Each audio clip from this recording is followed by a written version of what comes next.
আমাদের বাড়ির আম গাছে অনেক আম হয়েছে দেখো, তাই জন্য সেই আম দিয়ে কি করব ভেবে পাচ্ছি না, তাই আম দিয়ে বানিয়ে ফেলেছি ম্যাঙ্গো সন্দেশ।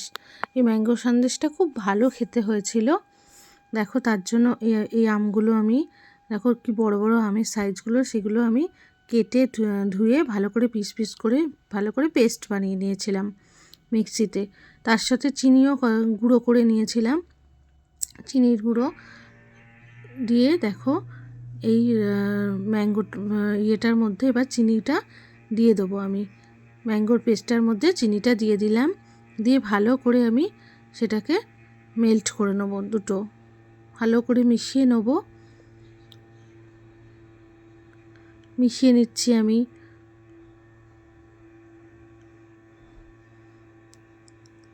দেওয়ার পর যেটা করতে হবে সেটা হচ্ছে, কড়া বসিয়ে নিয়েছি আমি। এবার কড়াতে আমি দুধ দিয়ে দিয়েছি, প্যাকেট দুধ কিনে আমি দিয়ে দিয়েছি। দুধ দিয়ে এবার ছানা বানিয়ে নিয়েছি। ছানাটা ভালো করে পেস্ট করে দিচ্ছি আমি।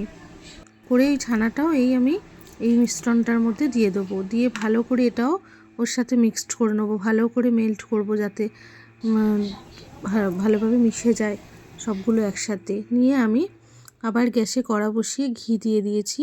দিয়ে আমি দেখো একটু নেড়ে নিলাম। তারপরে মিশ্রণটাকে আস্তে আস্তে আমরা এর মধ্যে ঢেলে দেবো। দেখো, এগুলো ঢেলে দিচ্ছি মিশ্রণটা,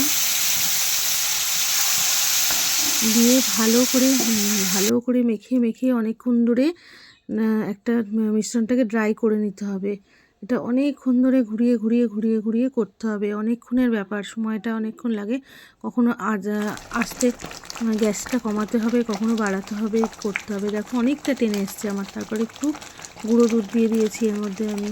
যার যেটা পরিমাণ সেই অনুযায়ী দিবি। আমি এটাতে 3-4টে গুঁড়ো দুধের প্যাকেট দিয়ে ভালো করে মেখে নিয়েছি, আমার যেহেতু অনেকটা।